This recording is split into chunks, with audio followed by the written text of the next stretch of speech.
What happened? What did you do to my stomach? What's going on? Provavelmente vocês já assistiram a um filme blockbuster norte-americano chamado Lucy, um filme de 2014 dirigido por um francês chamado Luc Besson. Vamos apresentar aqui algumas cenas. É lá com a Scarlett Johansson, né? A gente tá vendo, e ela interpreta aí no filme uma mulher que é raptada, enfim, uma mula que é para carregar drogas dentro do próprio corpo. E há uma série de acontecimentos aí durante o filme que essa droga, enfim, estoura dentro do corpo e ela consome uma alta quantidade de uma droga misteriosa e começa a aumentar a capacidade cerebral, né? Segundo a premissa do filme, a gente usa, que não tem muita base científica, né, mas o ser humano usa aproximadamente 10% da capacidade cerebral. E aí essa droga faz, na verdade, com que essa personagem aumente o uso do cérebro, né? Além de perceber, como uma das consequências, né, além de perceber o tempo de uma forma completamente diferente de nós, é o que inclusive vai remeter ao filme Arrival, né, o filme A Chegada, que é a recomendação da aula.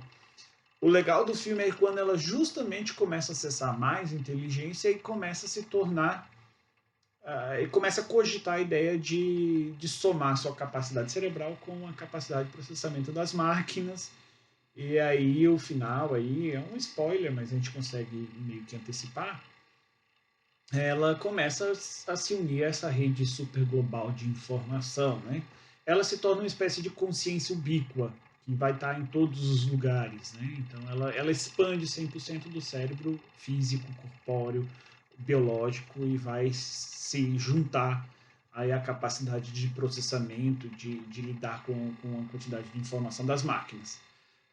Isso é interessante também, né? Porque ela está falando que o corpo se torna obsoleto de certa forma, ela não precisa mais do corpo. Por que ela ficaria limitada ao corpo dela? E aí ela pode somar essas capacidades, inclusive sensoriais, de estar em todos os lugares que as redes informáticas e diversas outras mídias têm, né? E por que ela ficaria com os sentidos ligados apenas a esse corpo? Essa é a premissa legal.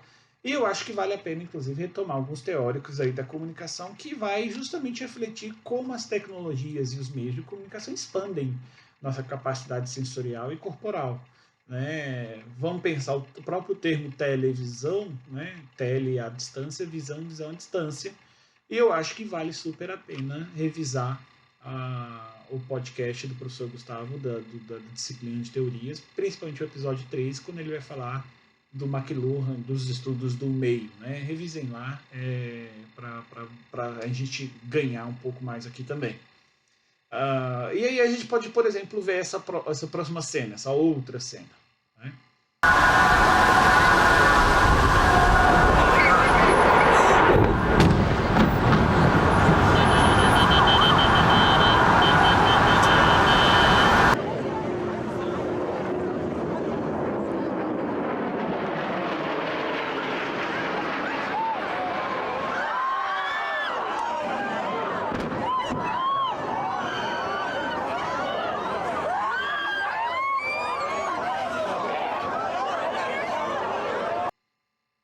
É uma cena do 11 de setembro, né, de 2001. A gente não teve lá, aconteceu.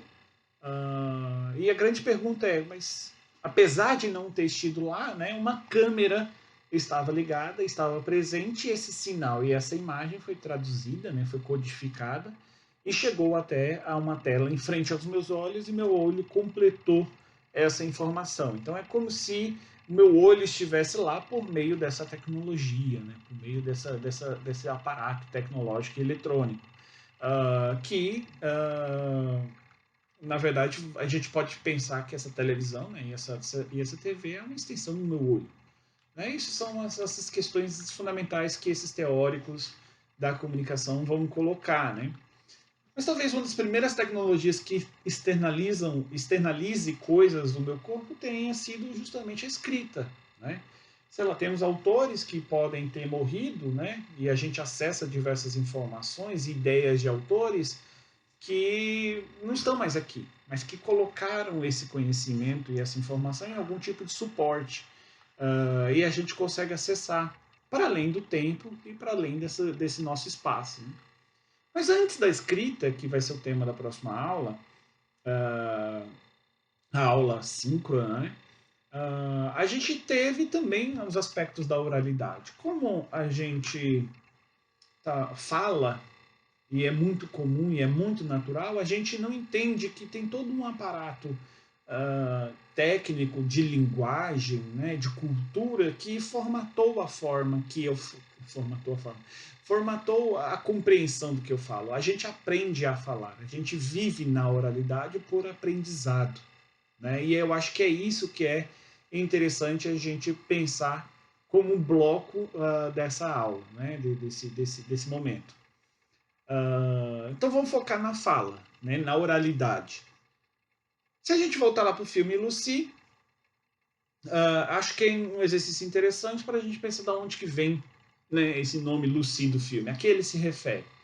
Lucy, na verdade, nada mais é do que um conjunto, uma ossada, né, que foi achada em 1974 na Etiópia, e ela é uma ossada de uma mulher, de uma espécie que não é Homo sapiens, é o Australopithecus afarensis, e é um conjunto de ossos, é uma ossada bastante completa que animou aí bastante o campo da ciência, da antropologia, da sociologia, né?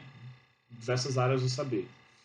O que é interessante da verdadeira Lucy, com a qual o próprio filme com a Scarlett Johansson faz menção, é um debate científico depois, né, que ela vai instaurar, sobre essa capacidade de pensar também. E porque a Lucy provavelmente inaugurou um debate muito interessante de qual foi a causa da morte dela, né? E esse debate foi esquentado em 2016 com uma publicação na revista Nature por pesquisadores que inferiram, né, chegaram à conclusão de que a Lucy teria caído de uma árvore. E eles fizeram esse estudo modelando os ossos em formas 3D, vendo as fraturas que tinham no osso, simulando quedas com outros animais. E aí chegaram à conclusão que a Lucy teria falecido por consequência da queda. Há um debate ainda, né? A gente está em 2020, então teve cartas e pesquisadores que questionam essa afirmação, mas o importante é que a Lucy não era o Homo erectus, não era um Homo sapiens, né? Então, provavelmente, a espécie Australopithecus afarensis estava ali não tão adaptada às savanas, ainda estava subindo em árvores e tal, e é um sinal provavelmente de perda da habilidade de trepar em árvores, né? Que uma espécie de primatas, um conjunto de primatas e hominídeos, né, estavam perdendo. E é legal que justamente isso vai ser dito pelo Yuval Harari, né? Nesse livro chamado Sapiens, ele é um historiador israelense, ele vai falar que essa postura ereta, quando foi adquirida pelo Homo erectus depois por nossa espécie, o Homo sapiens, vai ter uma série de consequências. Vai diminuir o canal do parto, né? A gente vai precisar equilibrar, então vai diminuir um pouco esse canal do parto, o que vai condicionar que o cérebro continue em desenvolvimento após a saída do corpo, né? Então a nossa espécie ela precisa muito de um cuidado porque o cérebro do bebê ainda continua em desenvolvimento fora do corpo da mãe, né? Principalmente, e que isso vai forçar com que a cultura e a linguagem, de forma geral, tenham um papel essencial no desenvolvimento daquele indivíduo, porque já vai ser um indivíduo social. E, consequentemente, quando esse indivíduo nasce, ele já nasce dentro de uma cultura em que tem ali as escritas, as oralidades e todas as tecnologias, por isso a gente incorpora muito facilmente as tecnologias e os meios de comunicação à nossa vida, né? Porque a gente já nasce em conexão com esse caldo cultural. A postura também ereta vai liberar os nossos dedos, né, para gesticular, para manipular o objeto, para construir ferramentas mais complexas. Eu vou expor mais a minha face, o que provavelmente vou comandar mais emoções, expressões faciais, e vou liberar meu aparato vocal aqui, né, principalmente esse trato do pescoço, aqui esse conjunto da laringe, para coordenar a posição da língua e liberar mais sons. E os antropólogos vão sugerir justamente que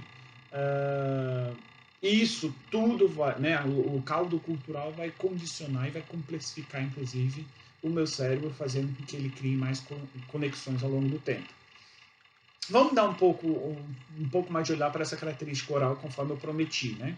O aparato moderno, então, da língua falada, né, da fala, surge há aproximadamente 50 mil anos e é uma combinação dos elementos que já existia, pulmão, respiração, que já emitia sons guturais, a gente já grunhia, a gente já assoviava, né?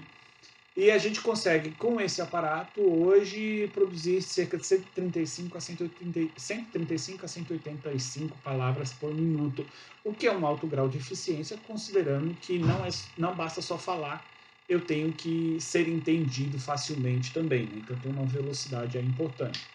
A produção vai evoluir, então, junto com a percepção do som, e essa fala sai das minhas entranhas, né? E é justamente isso que o texto base, falando com a língua do Daniel Everett, vai tratar, né? É sobre esse aspecto. Ter o aparelho fonador não basta, né? Eu tenho que estar imerso, então, nessa cultura na qual essa expressão oral me force eu a aprender a utilizar e dar significados para esses sons. Aí o Daniel Everett, lá na página 238, no texto base, ele vai colocar algumas importantes questões. À primeira vista, ele fala, né? A fala humana é simples, as vogais e as consoantes são criadas seguindo os mesmos princípios que as notas musicais geradas pelo ar soprado por um clarinete. Mas, contudo, né, a fala é mais complexa do que um simples sopro passando por um tubo. Isso porque tudo da fala humana é controlado por uma fisiologia respiratória complexa, coordenada por um cérebro ainda mais complexo. No livro, ele vai detalhar mais esses elementos, né? Ele vai realmente mostrar o desenho do corpo ali, e é muito importante que vocês leiam e compreendam toda essa complexidade, né? Inclusive, depois ele vai mostrar a função de um osso que a gente tem no nosso corpo, o ióide, nessa fisiologia da fala, e como ele foi importante para a nossa habilidade de falar, oral, né? Ele continua na página 256, falando, né? Embora haja centenas de sons nas mais de 7 mil línguas do mundo, eles também são nomeados e produzidos de acordo com esse procedimento. E o que é ainda mais importante, esses poucos procedimentos, usando partes do corpo que evoluíram independentemente da linguagem, os dentes, a língua, a laringe, os pulmões e a cavidade nasal, são suficientes para dizer qualquer coisa que possa ser dita em qualquer língua do planeta. E isso é empolgante. Interessante a gente destacar, né, pela característica da própria oralidade, de ser emitida pelo trato vocal, pelo nosso corpo, ou seja, a linguagem oral nasce no nosso corpo, né, é que ela vai exigir também que as pessoas estejam no mesmo tempo e no mesmo espaço que eu. É diferente da escrita, né, como o exemplo que eu dei, que a pessoa não precisa estar no mesmo tempo nem no mesmo espaço. Eu posso transmitir a longa distância, a gente pode discutir isso na próxima aula. Como o som sai das nossas entranhas, né? A comunicação oral me parece ser mais íntima e forte que talvez uma escrita. Por isso que ela está tão presente, ela ainda está presente e ela vai estar presente, principalmente nos discursos, nos palanques, aqui na aula, né? Pense, inclusive, nas diferentes formas de organizar a sociedade de acordo com a forma de comunicar predominante, né? Provavelmente, né, e aí alguns teóricos vão apontar que as línguas orais, as comunidades orais, tendem a ser mais tribais, porque ela precisa que você esteja no mesmo contexto, ao mesmo tempo, no mesmo espaço, né, mais grupal. E a sociedade mais burocrática e documental vai surgir com a escrita. Isso quem fala, inclusive, é o antropólogo Jack Goody, né, um antropólogo da Grã-Bretanha. Então pensem na característica da intimidade da comunicação oral, nessas teorias das comunicações, nos veículos, nos rádios, no próprio podcast, e como as mídias digitais, inclusive modernas, contemporâneas, elas se valem disso para se aproximar da nossa vida, né? Se aproximar do nosso cotidiano. Alexa, o que é você? Eu sou a Alexa. Eu posso te ajudar em várias coisas durante o dia, definindo alarmes e lembretes, colocando o despertador para você acordar, tocando as suas músicas favoritas, falando a previsão do tempo, as últimas notícias e o que tem na sua lista de compras. Eu também conto piadas. É só pedir. Então é esse o exercício, leiam um capítulo do Daniel Everett, vejam a complexidade técnica, né, e cultural da linguagem das comunidades orais, para a gente, na próxima aula, lidar com o mesmo aspecto agora, tentando entender essas tecnologias da inteligência chamada escrita.